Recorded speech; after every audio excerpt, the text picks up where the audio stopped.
আমি সবসময় একটু বেশি বয়সের পুরুষদের প্রতি আকৃষ্ট হতাম, আর আমার মন বাবার এক বন্ধুর প্রতি দুর্বল হয়ে পড়েছিল। আমি তাকে মন থেকে ভালোবেসেছিলাম। তার বয়স আনুমানিক ৩৩ বা ৩৫ বছর হবে। নাম ছিল কুনাল। তার শক্তপোক্ত গড়ন আর আত্মবিশ্বাসী চেহারা আমাকে এক বিশেষ অনুভূতির মধ্যে আবদ্ধ করেছিল। মনে হতো তার উপস্থিতিতে সব সমস্যার সমাধান হয়ে যেত এবং আমি নিরাপদ বোধ করতাম। সেই সময় আমার বয়স ছিল কেবল মাত্র ২০ বছর, আর আমি ছিলাম বাবার খুব প্রিয় মেয়ে। বাবা আমাকে সব সময় ভালোবাসা দিয়ে আগলে রেখেছিলেন। যদিও তখন ২০ বছর বয়স, কিন্তু মনটা ছিল এখনও সরল এবং নিষ্পাপ। কিন্তু একদিন এমন একটা ঘটনা ঘটল যা আমার জীবনকে পুরো পাল্টে দিল। হঠাৎ করেই মনে হলো আমি যেন ২০ থেকে এক লাফে ২৫ বছর বয়সের হয়ে গেছি। আমার জীবনে এমন এক সময় এলো যখন আমি নিজের থেকে আরও বড় হতে শুরু করলাম, বিশেষ করে ভালোবাসার অনুভূতির মধ্যে পড়ে আমি বাবার এক বন্ধুর প্রতি আকৃষ্ট হয়ে পড়েছিলাম, যার বয়স ছিল ৩৩ বছর।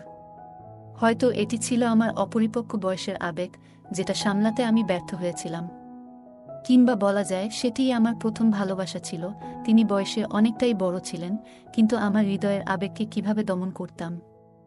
তাকে দেখলেই হৃদস্পন্দন বেড়ে যেত, মনে হতো যেন ভিতরে এক প্রবল ঝড় বইছে।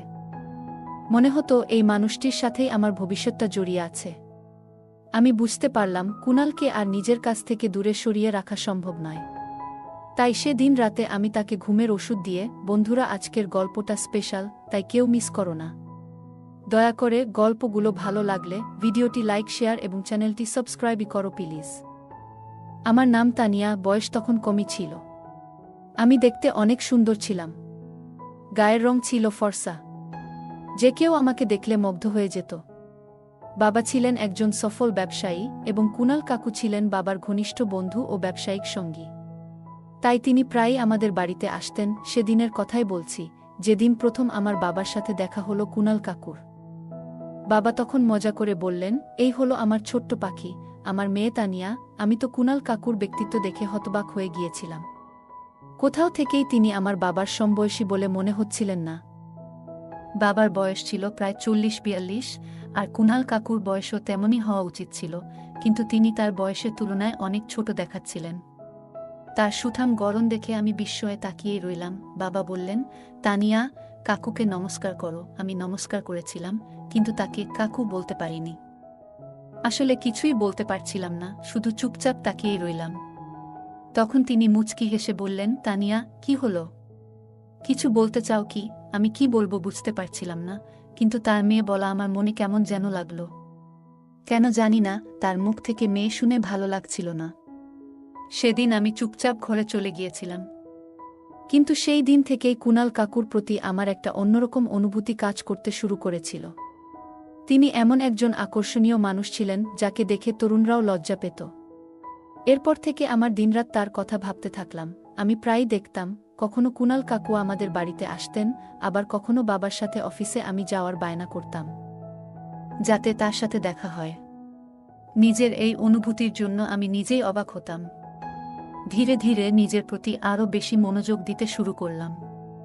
কিন্তু তিনি যখনই আমাদের বাড়িতে আসতেন, খুব স্বাভাবিকভাবেই থাকতেন, বাবার সাথে কথায় ব্যস্ত থাকতেন, কাজ নিয়ে আমার দিকে তাকাতেনও না। যদিও আমি নানা অজুহাতে তার কাছে যাওয়ার চেষ্টা করতাম, কিন্তু তিনি সবসময় আমার পড়াশোনা নিয়ে কথা বলতেন। তার সেই আচরণ আমার একদমই ভালো লাগতো না। তিনি আমাকে ছোট বাচ্চার মতো ট্রিট করতেন। আমি মাঝে মাঝে সাজগোজ করে তার সামনে আসতাম, বিভিন্ন কথা বলতাম। তিনি আমাকে ছোট বাচ্চা মনে করে আমার কথাগুলোকে হাসি দিয়ে উড়িয়ে দিতেন। একদিন আমি খুব অস্থির ছিলাম, কারণ ৮ দিন হয়ে গিয়েছিল কিন্তু তার সাথে আমার দেখা হয়নি। তাই বাধ্য হয়ে আমি তার অফিসে চলে গেলাম। তিনি আমাকে দেখে বললেন, তুমি আমার কেবিনে বসে থাকো, না হলে বোর হয়ে যাবে। আমি তার কথামতো কেবিনে গিয়ে বসে পড়লাম। কিছুক্ষণ পর তিনি এলেন, আর তাকে দেখেই যেন আমার মন শান্ত হয়ে গেল। আমি চুপচাপ তাকে দেখতেই থাকলাম। তখন তিনি মুচকি হেসে বললেন, কি হলো তানিয়া, কোনো কাজে এসেছ নাকি? কি জন্য দেখা করতে এলে? কিন্তু আমি তার কোনো প্রশ্নের উত্তর না দিয়ে সরাসরি বললাম, আপনাকে আমার খুব ভালো লাগে। নিজের মনের কথাটা বলে দিলাম। আমি আমার মনের কথা জানিয়ে দিয়েছিলাম, কিন্তু মনে হলো তিনি হয়তো আমার কথার গভীরতা বুঝতে পারেননি।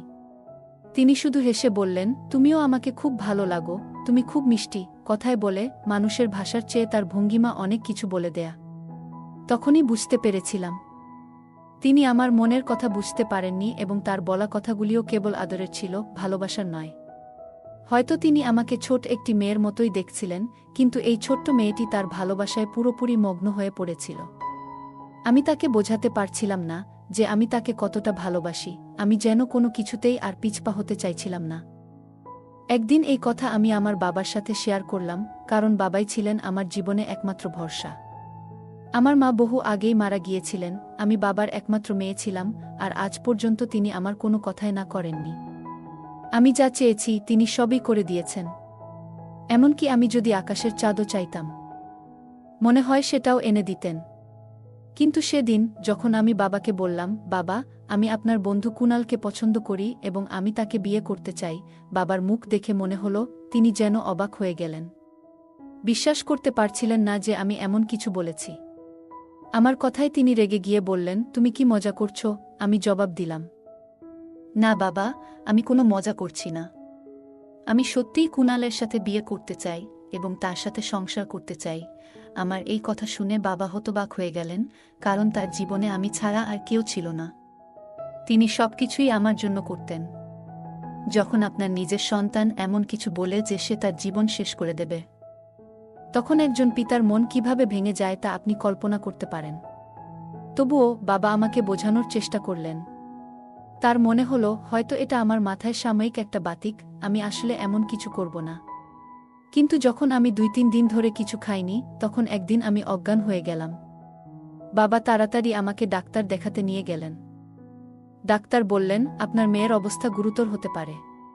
আপনি কেন ওকে খাওয়াতে দিচ্ছেন না? তাকে খাওয়ানোর ব্যবস্থা করুন। এই কথা শোনার পর আমার বাবা খুবই চিন্তিত হয়ে পড়লেন এবং বুঝতে পারলেন যে ব্যাপারটা আসলেই গুরুতর। তিনি আমাকে একবার ভালো করে বোঝালেন, আরেকবার রাগ দেখিয়ে বললেন, তুমি যা সিদ্ধান্ত নিয়েছ সেটা একদমই ঠিক নয়। তোমার কি হয়েছে? কেন তুমি এত দূর পর্যন্ত পাগলামি করে ফেলছ? তোমার বয়স এখনো এসব বিষয়ের জন্য নয়। তুমি মাত্র 20 বছরের, আর এর মধ্যেই তুমি এসব ভালোবাসার বিষয়ে চিন্তা করতে শুরু করে দিয়েছ। বাবা আরও বললেন, ঠিক আছে, যদি তোমার বয়সের কারো কথা বলতে, তাহলে একটা কথা ছিল। কিন্তু তুমি যাকে নিয়ে কথা বলছো সে কুনাল, যার বয়স 33 বা 35 বছরের মতো।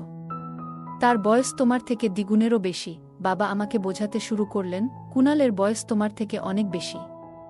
তুমি কখনোই তার সঙ্গে সুখী হতে পারবে না। আমার তো মনে হচ্ছে তুমি একদম পাগল হয়ে গেছ।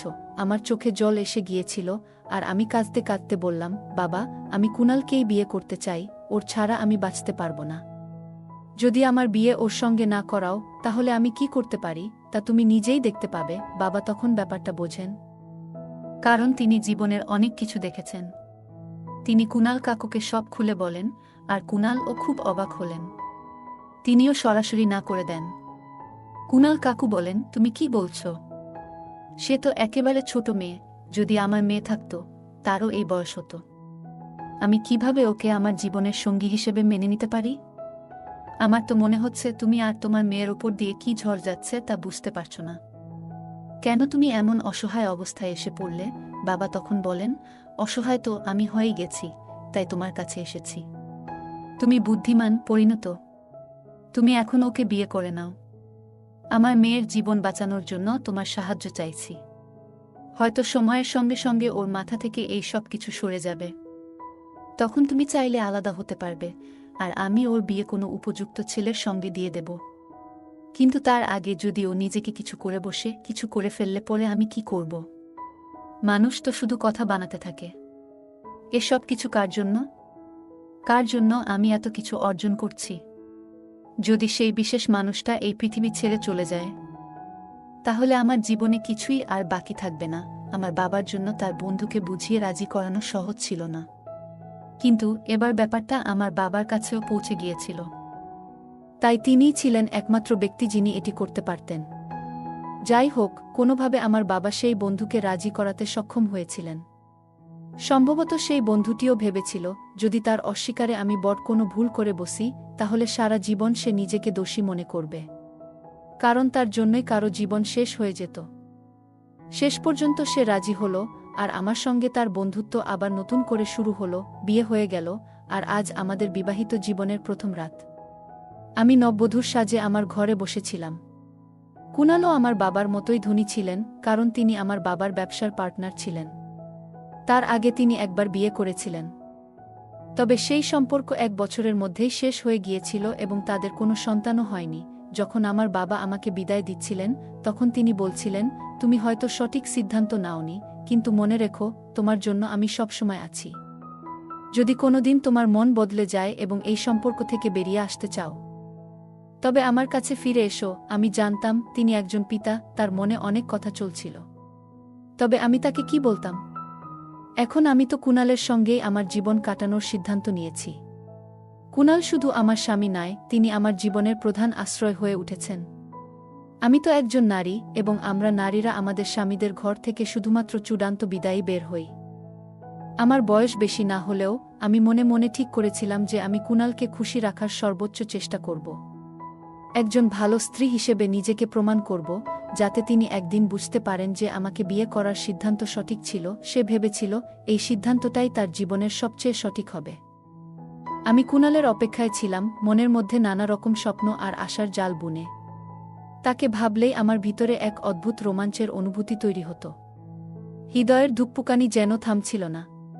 কিন্তু বিয়ের প্রথম রাতেই এমন একটি ঘটনা ঘটল, যা আমাকে পুরোপুরি অবাক করে দিয়েছিল। যখন কুণাল ঘরে প্রবেশ করলেন, আমি সরে গিয়ে বসে তার দিকে তাকিয়েছিলাম, যেন প্রথম কথাটি শোনার অপেক্ষায়।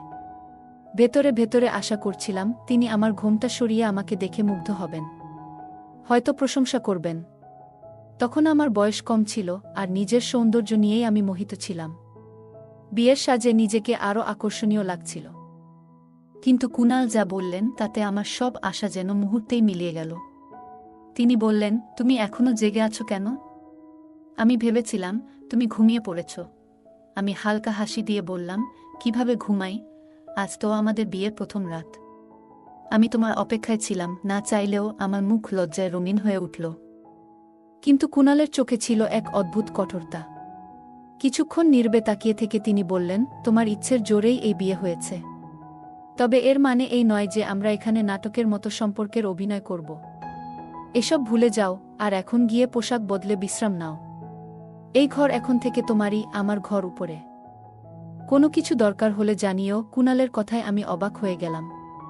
হতাশা ভরা কণ্ঠে বললাম, আপনি কি বলছেন? আজকের রাত আমাদের জীবনের একটি বিশেষ মুহূর্ত হতে পারত, যা আমরা চিরকাল মনে রাখতাম। আপনি কি সত্যিই অন্য ঘরে যাচ্ছেন? অথচ নতুন দম্পতির তো একই ঘরে থাকার কথা। আপনি এমন ব্যবহার করছেন কেন? আমি তো আপনাকে ভালোবাসি। তিনি গভীর শ্বাস ফেলে বললেন, দেখো, তোমার বাবাকে আমি কখনো এতটা অসহায় দেখিনি। সে নিজেই নিরুপায় ছিল, আর তুমি তাকে আরও বেশি নিরুপায় করে তুলেছিলে। তোমার কারণে এই বিয়েটা হয়েছে। তার কথা শুনে মনে হলো তিনি কিছু বলার চেষ্টা করছিলেন, যেন আমাকে বুঝাতে চাইছিলেন যে এই পরিস্থিতি তার জন্য সহজ নয়। কিন্তু শেষমেশ তিনি বললেন, যদি তুমি সত্যিই একটা বুঝদার হতে, তবে হয়তো আজকের রাতটা এমন হতো না। এখানে বসে থাকো না, ঘুমাতে যাও, তিনি বললেন, এবং আমার উত্তর শোনার আগেই চলে গেলেন। তার ঘর উপরের তলা ছিল। সকালে একজন কাজের লোক আমাকে জানালেন, সাহেবের ঘর তো উপরের দিকে। উনি আমাদের বলেছিলেন নিচে একটি ঘর পরিষ্কার করে দিতে। তাই আমরা এই ঘরটি সাজিয়ে রেখেছিলাম। তবে এখনও বুঝতে পারছি না সাহেব কার সাথে বিয়ে করেছেন আর কেন আপনার ঘর নিচে রাখা হয়েছে। কিন্তু উনি যা বলেন আমরা সেটাই করি। আমার স্বপ্ন যেন মুহূর্তেই ছিন্নভিন্ন হয়ে গেল। মনে হলো সব আশা মুছে গেল। এমন অবস্থায় কিভাবে জীবনের পথে চলব? কিন্তু বাবাকে তো সব কিছু বলা সম্ভব নয়। কিছু কথা শুধু স্বামী স্ত্রীর মধ্যেই সীমাবদ্ধ থাকা উচিত। তাই তাকে কিছুই জানাইনি, বরং এমনভাবে আচরণ করলাম যেন আমি খুবই সুখী। বাইরে থেকে সবাই মনে করল আমি খুশি, কিন্তু বাস্তবের সেই গল্প অন্যরকম। আমি সব সময় ভাবতাম আজ না হয় কাল আমি তাকে নিজের করেই পাব। কারণ হয়তো সে আমাকে এখনো ছোট বাচ্চা মনে করে আছে। কারণ আমার বয়স তার থেকে অনেক কম বলে হয়তো এমনটা সে ভাবছে। আমার একজন বান্ধবী ছিল যে অনেক আগে থেকেই বিবাহিত। আমি তাকে আমার সব কথা বললাম। সে হেসে বলল, আচ্ছা, তোমাকে তো একটু গাইড করতেই হবে। শোনো, নিজেকে একটু বেশি আত্মবিশ্বাসী এবং পরিণতভাবে উপস্থাপন করো। সবসময় সালোয়ার কামিজ পরে থেকো না, মাঝে মাঝে শাড়ি পরে স্বামীর সামনে যাও। দেখবে পরিবর্তন আসবে। আর হালকা সাজগোজ করতে ভুলবে না, তাতে পরিস্থিতি অনেক ভালো হবে। তোমাকে একটু পরিণতভাবে নিজেকে উপস্থাপন করতে হবে। আর কথা বলার সময় আরও স্বচ্ছন্দভাবে কথা বলো। চুলটা খোপা করে বাঁধো, যেন তোমাকে পরিণত দেখায়। সে এখনও তোমাকে ছোট ভাবছে, তাই এমন আচরণ করছে। কিন্তু তোমাকে বুঝিয়ে দিতে হবে যে তুমি আর ছোট নেই। বান্ধবীর কথাগুলো শুনে মনে হলো সে সঠিক বলেছে। যেমন কিছু ক্ষেত্রে স্বামীরা বয়সে বড় হলে নিজেদের আকর্ষণীয় রাখতে চুলে রং করে, তেমনি আমিও বয়সে তরুণী হলেও নিজেকে কিছুটা পরিণতভাবে উপস্থাপন করা উচিত, যাতে সম্পর্কের ভারসাম্য বজায় থাকে। বান্ধবীর পরামর্শ মেনে আমি শপিংয়ে গেলাম, সুন্দর কিছু শাড়ি কিনলাম। সন্ধ্যায় নিজেকে সাজিয়ে গুছিয়ে রান্না করে স্বামীর অপেক্ষায় বসে থাকলাম। তিনি ঘরে ঢুকতেই আমার মুখে এক মৃদু হাসি ফুটে উঠল। আমি বললাম, শুনুন, খাবার তৈরি আছে, আপনি হাতমুখ ধুয়ে নিন, তারপর আসুন, এসে খেতে বসুন। আমার এই কথায় তিনি কিছুটা বিস্মিত হয়েছিলেন। তার মুখে এক অদ্ভুত অভিব্যক্তি ফুটে উঠছিল। তিনি নিজের পকেট থেকে একটি চকোলেট বের করে আমার হাতে দিলেন, আর তারপর হাসতে শুরু করলেন। তিনি বললেন, বড় বড় কথা বললেই কেউ বড় হয়ে যায় না। তুমি কথায় অনেক বড় বড় কথা বলো, এখন কাজেও কিছুটা বড় হতে শিখেছ। তবে এটা ভুলো না, আমার কাছে তুমি এখনও সেই ছোট্ট মেয়েটিই আছো। আমি চকোলেটটি হাতে নিয়ে তার দিকে তাকিয়ে রইলাম, আর মনে মনে ভাবলাম, জীবনটা আসলে এমনই, যতই বড় হই না কেন।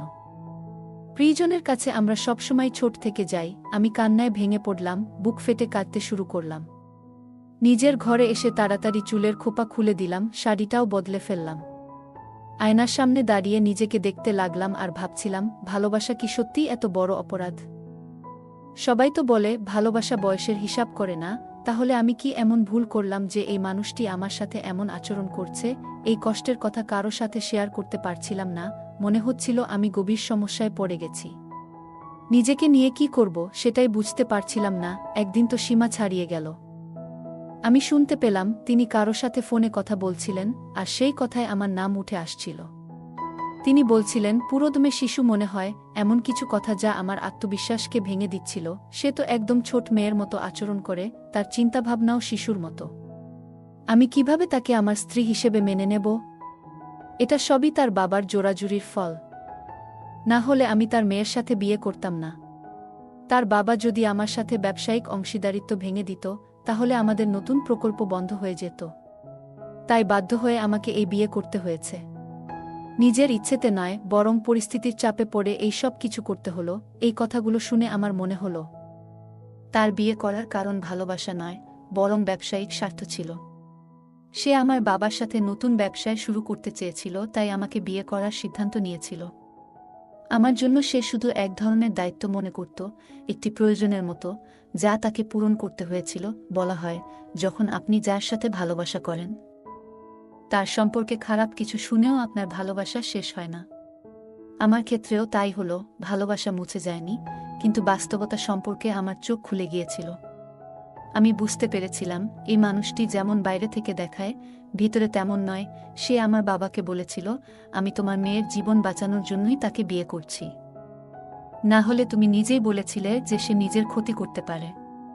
কিন্তু আমার জন্য এটি একটি কঠিন সিদ্ধান্ত। আমার বাবা তখন তাকে প্রতিশ্রুতি দিয়েছিলেন, আমি সারা জীবন তোমার পাশে থাকব। সে আমার বাবাকে তার ঋণের ভারে চাপা দিতে চেয়েছিল, যেন বাবাকে তার দয়া দেখিয়ে যে কোনো সিদ্ধান্ত সহজেই মেনে নিতে বাধ্য করতে পারে।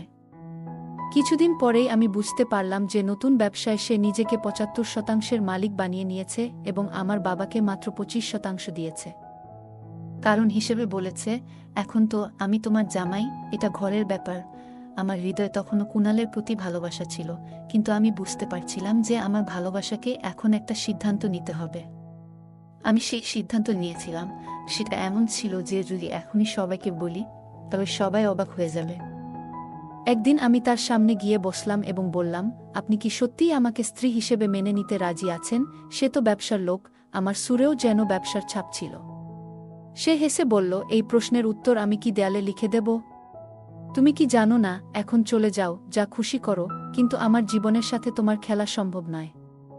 আমি বললাম, আমি আপনাকে একটি সুযোগ দিতে চাই। সে তখন বলল, সুযোগ? আমাদের সম্পর্কটা শুধু বাধ্যতার উপর দাঁড়িয়ে আছে, এর বেশি কিছু নয়, এবং কখনো হবে না। হয়তো তোমার মনে হয় আমি তোমার পছন্দের লোক হতে পারি, কিন্তু তোমার বয়স এখনো অনেক কম। তুমি কি ভাবো যে যদি তুমি কারো প্রতি ভালোবাসা অনুভব করো তবে সে তোমার প্রতি একইভাবে ভালোবাসা অনুভব করবে? এমন কোনো নিয়ম নেই যে সবাই তোমাকে ভালোবাসবেই। তুমি তোমার বাবাকে মানসিকভাবে চাপে ফেলেছিলে, আর তিনি আমাকে চাপে ফেলেছেন। এভাবেই তুমি আমার জীবনে ঢুকেছ। কিন্তু তুমি কখনোই আমাকে জয় করতে পারবে না। আমি তোমাকে কখনো স্ত্রী হিসেবে গ্রহণ করব না। আর তোমাকে এটুকুই বলবো যে তোমার মনে এমন কোনো কল্পনা আনো না। তোমার মতো মানুষ আমি অনেক দেখেছি। আমি যখন চাই, যার সঙ্গে ইচ্ছা সম্পর্ক রাখতে পারি। তুমি কি মনে করো আমার জীবনে মেয়েদের অভাব আছে? তার এমন কঠোর কথা শুনে আমার মন ভেঙে গেল।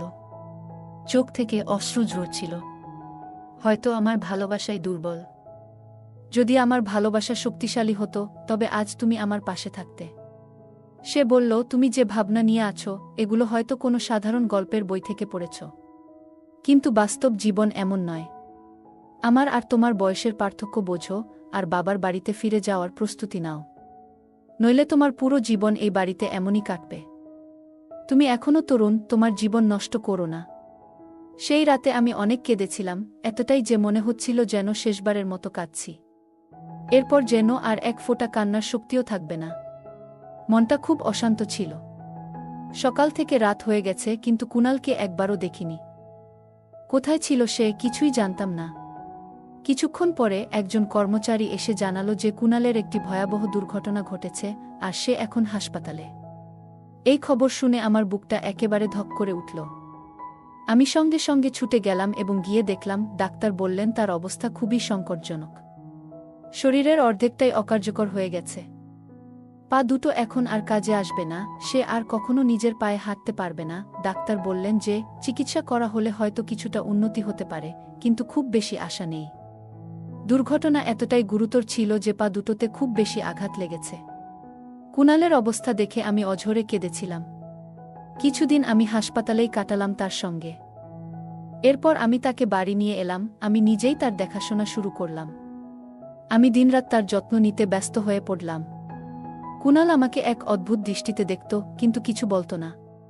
আমি তার প্রতি ভালোবাসায় মগ্ন হয়ে গিয়েছিলাম, আর দিনরাত এক করে তার সেবায় লেগে থাকতাম। প্রতিদিন 2 থেকে 3 বার তার পায়ে মালিশ করতাম, আর তাকে ধরে হাঁটার চেষ্টা করাতাম। কুণাল কখনো আমাকে কিছু বলত না, কিন্তু মাঝে মাঝে তার চোখে জল চলে আসত, যা সে তাড়াতাড়ি লুকিয়ে ফেলত। প্রায় 6 মাস পর তার পায়ে একটু নড়াচড়া শুরু হয়। একদিন সে নিজে থেকেই উঠে দাঁড়ানোর চেষ্টা করল। এটা দেখে আমি খুশিতে চিৎকার করে উঠলাম এবং দৌড়ে গিয়ে কুণালের বুকে লেগে গেলাম। এইবার কুণাল আমাকে দূরে ঠেলে দেয়নি, বরং আমাকে নিজের বুকে জড়িয়ে ধরল। সে বলতে শুরু করল, তানিয়া, আমাকে ক্ষমা করে দাও। আমি ভাবতাম তোমার ভালোবাসা কেবল আবেগের, তরুণ বয়সের মোহ। আমি মনে করেছিলাম কয়েকদিনের মধ্যেই তোমার এই ভালোবাসা কমে যাবে, আর তুমি আমাকে ছেড়ে চলে যাবে। তাই আমি কখনো তোমার সঙ্গে কোনো সম্পর্ক গড়তে চাইনি। আমি ইচ্ছাকৃতভাবে তোমার মনে ভুল ধারণা তৈরি করার চেষ্টা করেছিলাম, যেন তুমি ভাবো আমার বিয়ে করার কারণ শুধুমাত্র তোমার বাবার সঙ্গে ব্যবসার উন্নতি। কিন্তু তবুও তুমি আমার প্রতি খারাপ মনোভাব পোষণ করনি। আমার কঠিন সময়েও তুমি পাশে ছিলে। তানিয়া, তোমার ভালোবাসার প্রতি আমি মুগ্ধ। এই কথা বলতে বলতে কুণাল আমার কপালে আলতো করে একটি চুমু দিল। এতদিনের পরিশ্রমে অবশেষে আমি সফল হলাম। কুণালের ভালোবাসা আমি অর্জন করলাম। কিন্তু কুণাল বেশি সময় দাঁড়িয়ে থাকতে পারল না। সে বিছানায় বসে পড়ল। তার পায়ে তখনও কিছুটা দুর্বলতা ছিল। ধীরে ধীরে আমার ভালোবাসা আর যত্ন কাজ করতে শুরু করল। একদিন কুণাল নিজে নিজেই উঠে দাঁড়ালো এবং হাঁটা শুরু করল। এটা দেখে আমি এতটাই আনন্দিত হলাম যে আমার চোখে জল এসে গেল। এমন পরিবর্তন দেখে ডাক্তাররাও অবাক হয়ে গেলেন। এখন কুণাল পুরোপুরি সুস্থ। সেই রাতের খাবার খাওয়ার পর আমি আমার ঘরে চলে যাচ্ছিলাম। হঠাৎ কুণাল আমার হাত ধরল এবং বলল, তানিয়া, এখন থেকে তোমার জায়গা ওখানে নয়, আমার ঘরে। তুমি আজ থেকে আমার ঘরে থাকবে। এই বলে সে আমার হাত ধরে আমাকে তার ঘরে নিয়ে গেল। ঘরে প্রবেশ করতেই দেখি তাজা গোলাপের সুগন্ধ আমার নাকে এলো। পুরো ঘরটি যেন নতুন বউয়ের মতো সাজানো ছিল। আমি অবাক হয়ে কুণালের দিকে তাকালাম। তার চোখে এক ধরনের গভীরতা ছিল, আর তার অভিপ্রায় বুঝে আমি লজ্জায় তার বুকে মুখ লুকিয়ে ফেললাম। সেও আমাকে তার বাহুতে জড়িয়ে নিল। সেই রাতে আমাদের জীবনের নতুন অধ্যায় শুরু হলো। বিয়ের 1 বছর পর কুনাল আমার ভালোবাসা গ্রহণ করল এবং আমাকে তার স্ত্রী হিসেবে সম্মান দিল। আমি কুনালের সঙ্গ পেয়ে অত্যন্ত আনন্দিত হলাম। ঘুমিয়ে থাকা কুনালের মুখে এক অদ্ভুত নির্দোষতার ছাপ ছিল। আমি তার মুখের দিকে তাকালাম, আর আমার হৃদয় ভালোবাসায় ভরে গেল। আমি নিজেকে প্রতিজ্ঞা করলাম সারা জীবন কুনালের পাশে থাকব, এবং প্রার্থনা করলাম যেন প্রতিটি জন্মে কুনালের মতো একজন সঙ্গী পাই। গল্পটা কেমন লাগলো জানাতে ভুলবে না। আরও মজার মজার রোমান্টিক গল্প শুনতে চাইলে ভিডিওটি লাইক, শেয়ার এবং চ্যানেলটি সাবস্ক্রাইব করতে এবং বেল আইকনটি ক্লিক করতে ভুলবে না।